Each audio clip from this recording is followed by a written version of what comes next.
어느 날 한 사람이 예수님을 찾아왔는데요. 이 사람이 관리라고 합니다. 관리라고 할 때는 여러 가지 추측들이 가능하겠죠. 정부의 고위 관리직, 공무원이지 않았겠는가라고 추측하기도 하고요.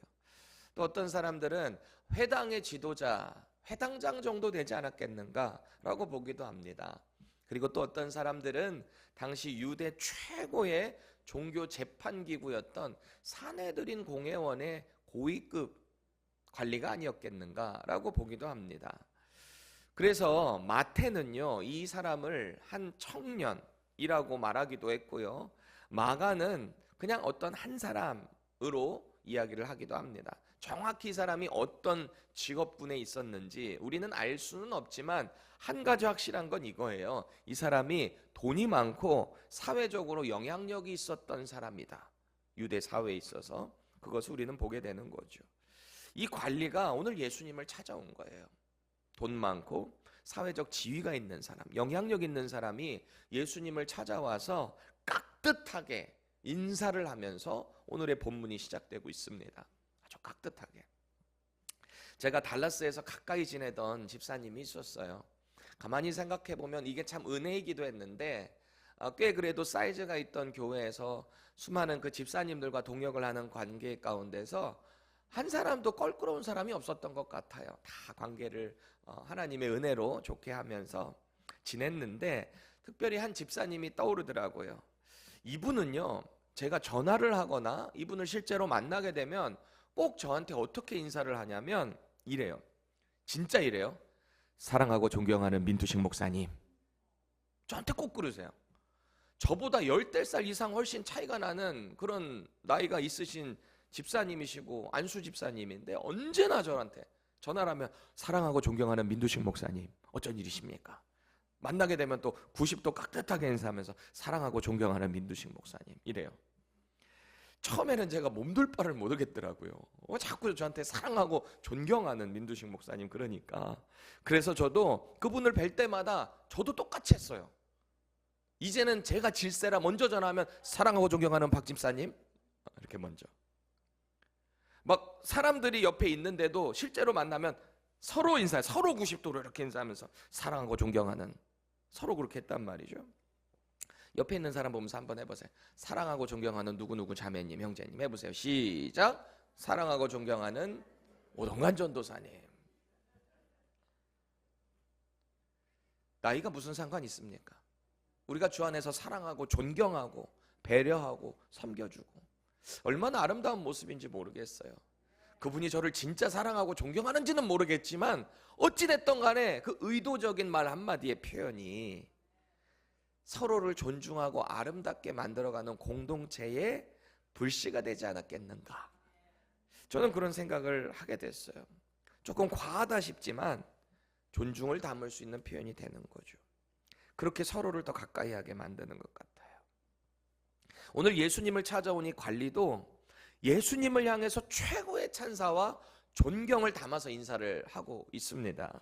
우리 18절 말씀 세 번역으로 다시 보실까요? 어떤 지도자가 예수께 물었다. 선하신 선생님, 내가 무엇을 하여야 영생을 얻겠습니까? 그럽니다. 선하신 선생님. 여기서 우리가 좀 이해하고 넘어가야 될 부분이 있습니다. 당시 유대인들에게 있어서 누군가를 선하다라고 표현을 하는 것은 쉽지 않아요. 이거 쉬운 표현 아니에요. 왜냐하면 당시 이 유대인들에게 있어서 선함의 기준은 오로지 하나님이시거든요. 그리고 그 선함으로 그들에게 주어진 명령, 율법이 선하다라고 받아들입니다. 그리고 그 이외에 아주 존경받는 랍비나 이런 사람들에게 있어서 선하다라고 표현을 할 수는 있겠죠. 근데 아무나에게 이런 선하다는 표현을 쓰지는 않습니다.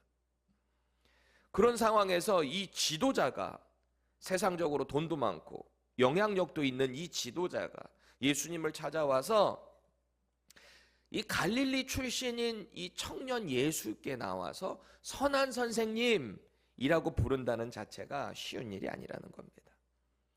그러니까 이걸 돌려 말하면 최선을 다해서 자기가 할 수 있는 최고의 찬사와 표현을 예수님께 했다라는 거예요. 이 사람이. 그리고 나서 묻는 질문이 뭐예요? 어떻게 해야 영생을 얻을 수 있습니까? 만약 여러분이 제게 어느 날 우리 선하신 목사님 이렇게 표현을 한다 치면 제가 어떻게 할까요? 아유, 선하긴요. 아유, 저도 똑같아요. 아유, 내 속에 얼마나 죄가 많은지요.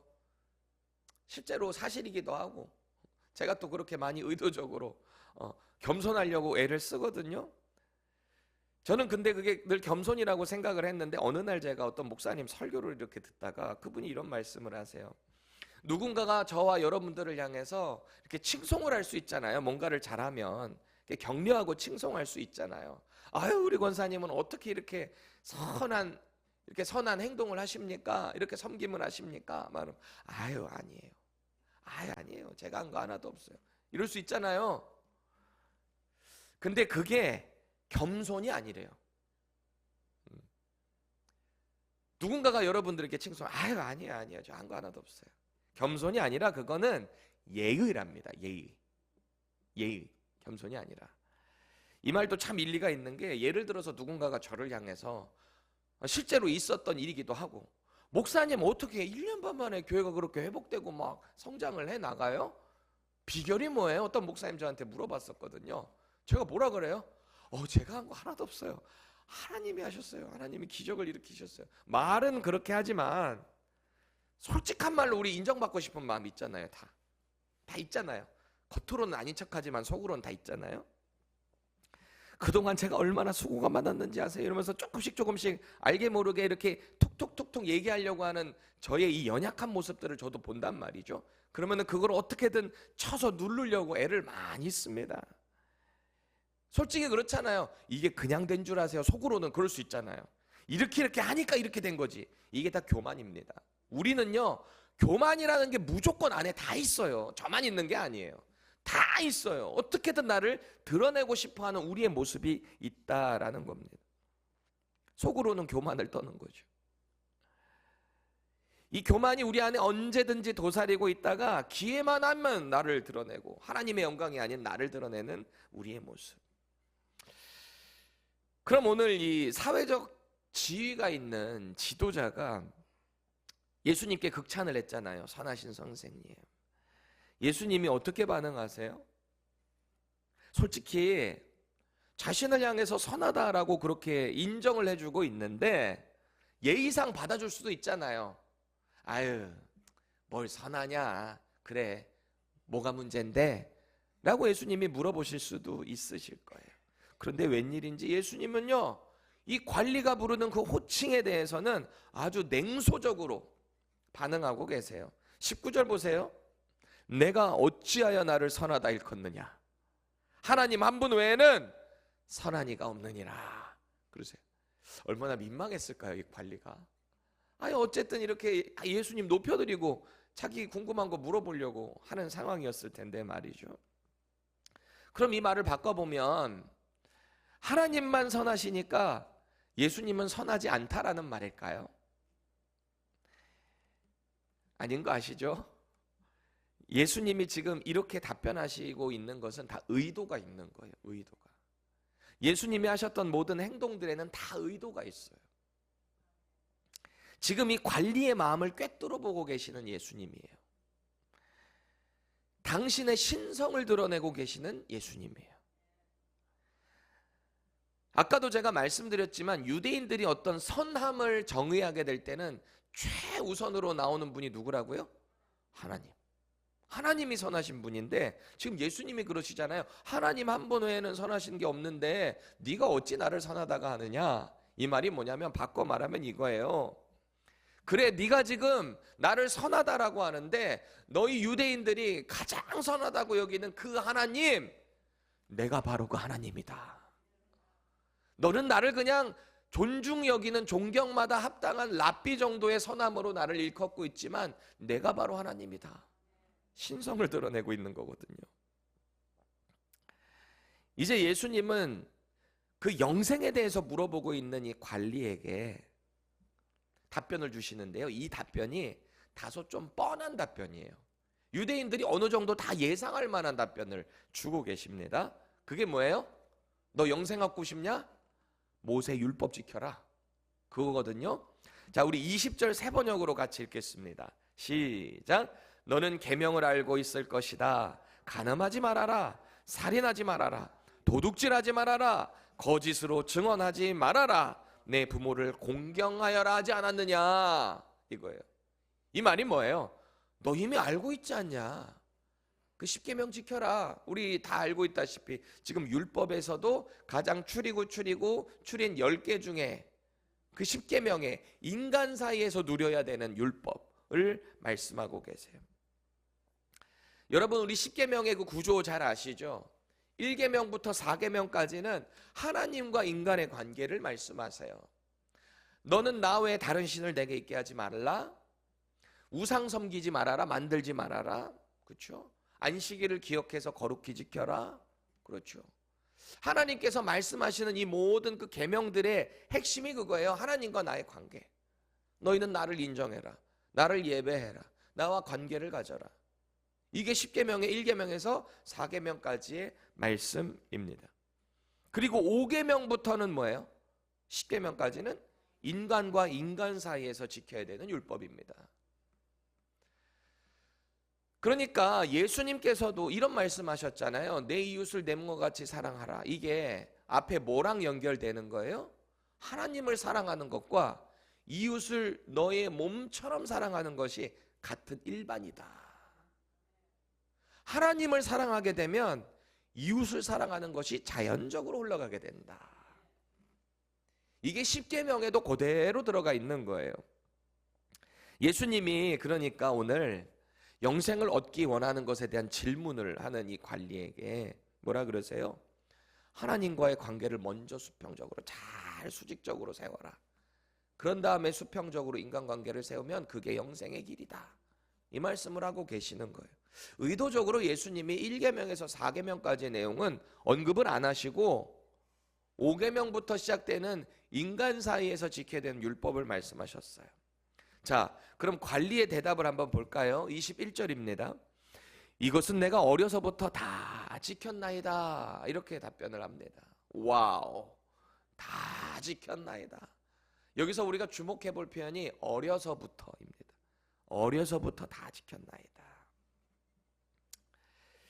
학자들은 이 어려서부터라는 것이 5살에서 6살 사이에 본격적으로 율법을 배우는 그 시기서부터 율법을 잘 지켜왔습니다. 이 말을 하고 있다는 거예요. 빠짐없이 지켰다. 이 사람은 지금 확신에 차 있어요. 저는 어려서부터 다 지켰습니다. 율법을 저는 안 지킨 게 없습니다. 그럼 우리가 여기서 던져야 되는 질문은 이거예요. 왜 이 관리는 아니 자기 스스로 그렇게 율법을 어려서부터 다 지켰다고 해놓고 왜 지금 예수님을 향해서 영생을 얻는 방법을 물어보고 있는 걸까요? 왜 이 영생을 물어보고 있는 걸까요? 어려서부터 그렇게 힘든 율법을 지켜왔음에도 불구하고 왜 이 영생에 대해서만큼은 의문을 갖고 있는 걸까요? 아직 채워지지 않은 거예요, 이 마음이. 영원한 생명이라는 것이 율법의 행위로는 채워지지 않는 갈급함을 경험하고 있었던 겁니다. 자, 그럼 또 하나의 질문입니다. 지금 이 율법을 잘 지켜왔냐고 물으시는 예수님은 이 관리가 평소에 어떻게 살아왔는지 모르고 질문하셨을까요? 이미 그 속마음을 다 꿰뚫어 보시는 예수님, 하나님이신 예수님께서 영생을 어떻게 얻을 수 있습니까? 그랬을 때 답변이 율법에 뭐라고 했냐? 그 율법 지켜라. 예수님 모르고 물어보셨냐는 거죠. 아니죠. 예수님 하나님이세요. 이미 이 사람이 어떤 삶을 살아왔는지 다 알고 계세요. 바리새인들이 속으로 무슨 생각하는지도 다 알고 계시는 예수님. 그분이 하나님이신 예수님이에요. 요한복음 1장에 가보면 나다나엘, 바돌로메 아시잖아요. 이 나다나엘을 처음 부르실 때도 그가 무화과나무 밑에서 있는 것을 보았다라는 얘기하니까 나다나엘이 거기서 꼬꾸라졌거든요. 왜요? 자신만 알고 있는 은밀한 그 기도 제목, 하나님께 무화과나무 밑에서 기도했던 제목을 예수님이 알고 계셨거든요. 그리고 꼬꾸라진 거 아니야. 당신은 하나님이십니다. 그 고백을 하는 거 아닙니까? 그분이 우리 예수님인 거죠. 예수님은 이미 이 관리의 마음을 다 꿰뚫으세요. 이미 영생에 있어서 허전함을 느끼고 있는 그의 질문에 대한 허를 찌르신 거예요. 22절 보세요. 내가 아직도 한 가지 부족한 것이 있으니 내게 있는 것을 다 팔아 가난한 자들에게 나눠줘라. 그리하면 하늘에서 내게 보화가 있으리라. 그리고 와서 나를 따르라. 아멘. 여기 보니까 영생에 대한 답변에 두 가지 포인트가 있습니다. 저 본문에. 첫째는 뭐냐? 그토록 그 관리가 어려서부터 지켜왔던 율법이에요. 자기는 자부했단 말이에요. 다 지켰다고. 그런데 예수님의 눈에는 그는 완전히 지키지 못했다는 거예요. 두 번째는 어떤 포인트냐면 영생이라는 것은 결국 내가 지금 가장 사랑하고 가장 중요한 것으로 추구하고 있는 그것을 포기하게 될지라도 예수를 따라야 된다는 거예요. 우리의 건강이 될지라도, 우리의 물질이 될지라도, 명예가 될지라도, 심지어는 우리의 가족이 될지라도 예수님을 가장 사랑해야 된다. 지금 이 말씀을 하고 계시는 겁니다. 예수님 앞에 있는 이 관리가 하나님 앞에 있어서는 나름대로 율법을 잘 지켰을 거예요. 그러니까 이런 자신 있게 말했고, 물론 교만함이 있는 거죠. 어떻게 그 율법을 다 지킬 수 있겠어요. 그런데 나름대로는 하나님과의 관계에서는 이 율법 잘 지켰습니다 라고 이야기를 합니다. 그런데 여러분, 율법의 근본이 뭔가요? 율법을 처음 해주신 그 하나님께서 율법을 주신 정의가 뭐예요? 목적이 뭐예요? 하나님 사랑하라고. 나는 너희와 함께하고 싶은데 너희들 마음에는 죄가 많으니까 너희들 그 죄를 가진 상태에서는 나한테 나올 수가 없다. 그러니까 그 죄를 없애는 방법을 알려줄게. 그게 율법 아닙니까? 이거 지켜. 그래야 너희들이 나와 함께할 수 있어. 그거잖아요. 죄 많은 인간이 율법을 통해서 죄가 드러나요. 율법이 우리에게 탁 다가오면 나타나는 첫 번째 증상, 우리의 죄가 드러난단 말이에요. 그게 율법의 기능이란 말이죠. 정죄, 죄를 정의하는 거죠. 드러나게 하는 거죠. 특히 율법이라는 것은 하나님의 사랑이라고 할 때 결국 하나님과의 사랑을 통해서 이웃과의 사랑으로 연결돼야 하는 거예요. 내가 하나님을 사랑하는데 이웃과의 관계가 나쁘다? 하나님 사랑하지 않는 거예요. 그러니까 행위에만 집중되어 있는 이 관리의 위선적인 모습, 그것을 지적하고 계시는 거죠. 자, 그럼 우리는 여기서 또 한 가지 질문을 갖게 됩니다.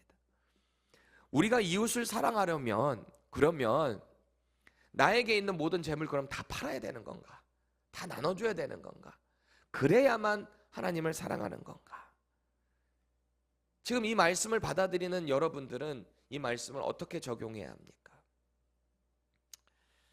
물질이 있어야 우리가 이웃도 돕고 사랑할 수 있는 거예요. 무조건 다 팔으라는 게 아니에요. 제가 늘 말씀드리죠. 성경의 디스크립션과 프리스크립션을 잘 구분하라고.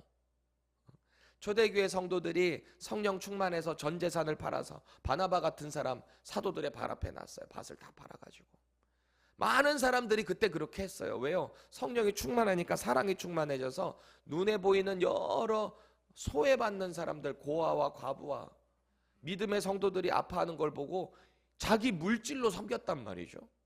구제연금도 마찬가지 아닙니까? 다 그런 마음으로 하는 거잖아요. 근데 이 핵심이 뭐예요?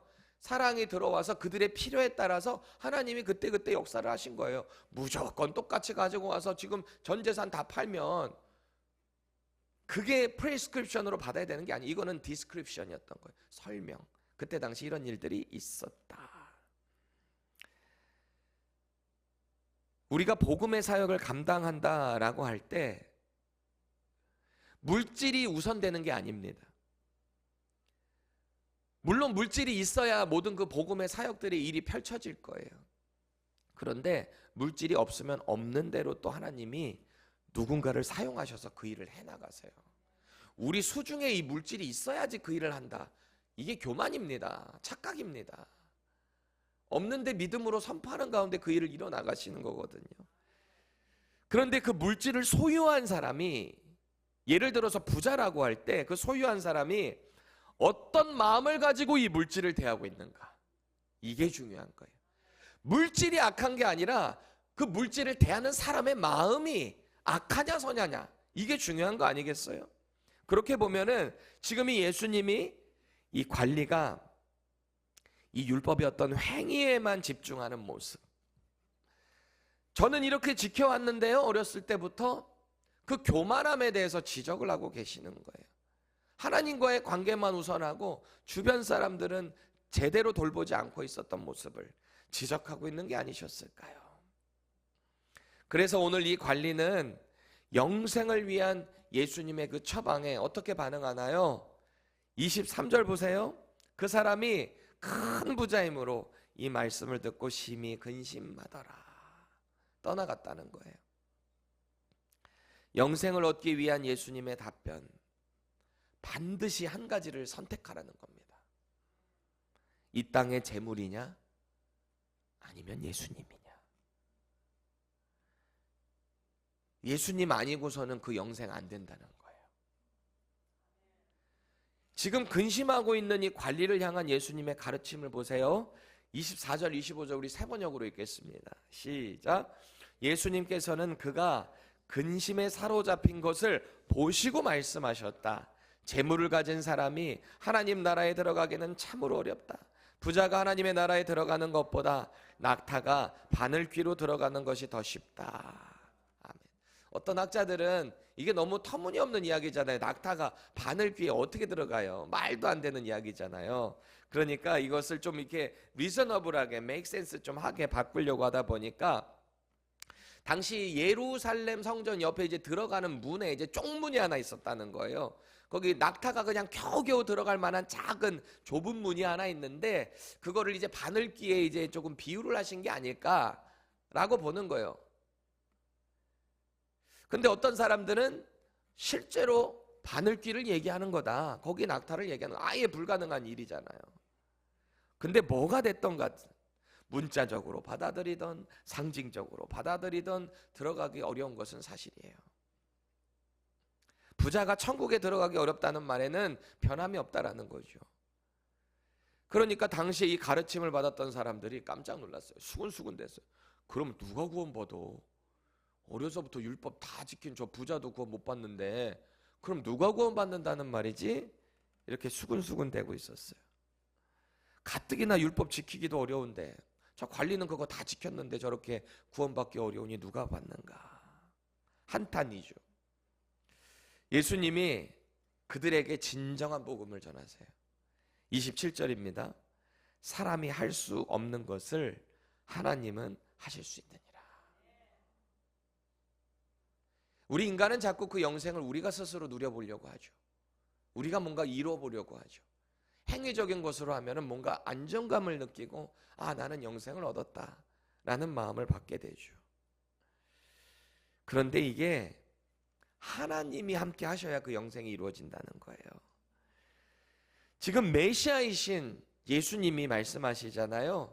나를 통해서만 그 일이 이루어진다. 구원받을 자격이 없었던 저와 여러분들에게 예수님이 말씀하시는 거예요. 나를 통해서만 하나님이 그 일을 행하시는 거다.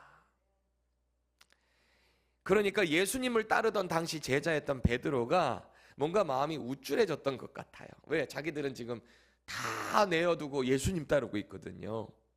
28절 보세요. 보옵소서 우리가 우리의 것을 다 버리고 주를 따랐나이다. 저는 이 베드로 선생님이 참 귀여워요. 이럴 때 보면 얼마나 핫템퍼든지 아 우쭐대고 얼마나 기뻐하는지 말이죠. 비슷한 상황에서 마태복음에 가보니까 19장 27절에 그래요. 그런즉 우리가 무엇을 얻으리까? 이게 뭐예요? 아 우리 이렇게 따랐는데요. 그럼 우리에게는 뭐가 있는 거예요? 얼마나 순수한 심령입니까? 비록 욱하기는 해도 순수한 거잖아요. 그러니까 예수님께서 29절 30절에 이렇게 말씀하세요. 같이 보실까요? 내가 진실로 너에게 이르노니 지금 제자들에게 말씀하시죠. 하나님의 나라를 위하여 집이나 아내나 형제나 부모나 자녀를 버린 자는 현세에 여러 배를 받고 내세에 영생을 받지 못할 자가 없느니라. 아멘. 이게 무슨 말씀이? 이것도 그대로 처방전으로 받으면 안 돼요. 다 아내, 자식 뭐 다 버리고 예수님만 따라야 된다. 하나님께 막 하나님 알아서 하시겠지. 이렇게 받아들이지 마시고요. 이게 뭔가 과장법 아닙니까? 이렇게 비교하는 거 아닙니까? 그만큼 예수님을 더 사랑해야 된다는 말이에요. 버리라는 말이 아니에요.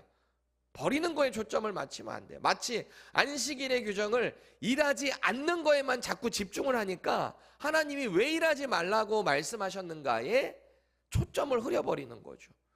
하나님께만 집중하고 모든 것을 하나님께 맡기다. 하나님이 공급하시고 채워주신다. 그게 안식일의 정신이잖아요.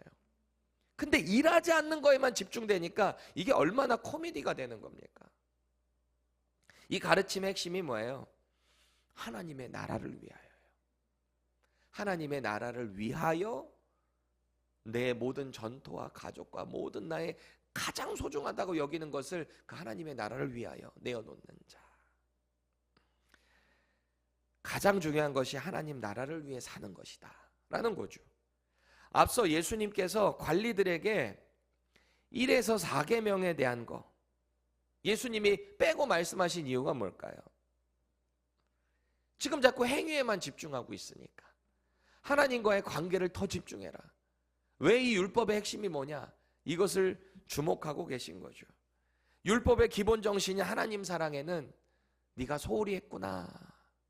너는 지금 물질에만 집중되어 있구나 라는 거죠. 결론 부분 한번 볼까요? 하나님은 지금 저와 여러분들에게 이렇게 묻고 계시는 거예요. 네가 지금 가장 집중하고 있는 게 뭐니? 네가 지금 가장 사랑하고 있는 게 뭐니? 각자에게 허락된 그 은혜들이 있어요. 그런데 그것보다 가장 우리가 더 사랑해야 되는 것은 하나님 나라를 위해서 살아가야 되는 거죠. 다른 말로 바꾸면 예수 그리스도의 제자의 삶이에요. 제자는 내 모든 것들을 다 버려두고 예수님만을 쫓는 삶이죠. 이것에 주어지는 물질, 건강, 가족 이런 것들은요. 그 예수님을 사랑하는 가운데 함께 누려야 되는 은혜인 거예요. 축복인 거예요. 근데 이것에 집중되면 안 된다라는 거죠. 오늘 예수님이 하시는 그 영생을 얻는 법의 핵심은 뭐예요? 예수님을 따라야 하는 거예요. 예수님을 영접하는 즉시 그분을 스승으로 나의 영원한 구세주로 따르는 즉시 우리에게는 영생이 임합니다. 영원한 생명이 누려지는 거예요. 예수님과 함께 사는 영원한 생명. 그렇게 살면 어떻게 된대요? 현세와 내세에 이보다 더 큰 축복이 없다. 지금 이 땅과 죽은 이후에 우리가 갈 그 천국에서 이보다 더 큰 축복이 없다. 그럼 이런 엄청난 영생의 복을 받으시면 어떻게 해야 되죠? 우리 이 땅에서 지금 예수님 믿고 이 영생의 축복을 받았어요. 그럼 어떻게 해야 되죠? 이 큰 복을 받았으면 어떻게 해야 돼요? 누리셔야죠. 이 큰 복을 받았으면 이거 받고 내가 저기 천국에 가서만 누려야지 이게 아니잖아요. 이 땅에서 누리셔야죠. 이 복을. 우리에게 각자 주어진 그 재물을 가지고요. 하나님의 사랑을 전하는 거예요. 이 영생의 복을 우리에게 주어진 축복, 다른 은혜들을 가지고 거룩하게 우리의 믿음을 지켜가야 되는 거예요. 영생을 누리면서. 그래서 사도 바울은 이런 고백을 해요. 고린도후서 6장 10절입니다. 우리 같이 읽겠습니다. 시작. 근심하는 자 같으나 항상 기뻐하고 가난한 자 같으나 많은 사람을 부유하게 하고 아무것도 없는 자 같으나 모든 것을 가진 자로다. 아멘. 이게 영생을 누린 자의 축복이에요. 이 세상의 가치와 기준에 우리는 얽매이지 않아요. 영생의 복을 누리는 자. 저와 여러분들이 정말 이런 혜택을 이 땅에서 누렸으면 좋겠어요. 우리 시간에 같이 기도합시다.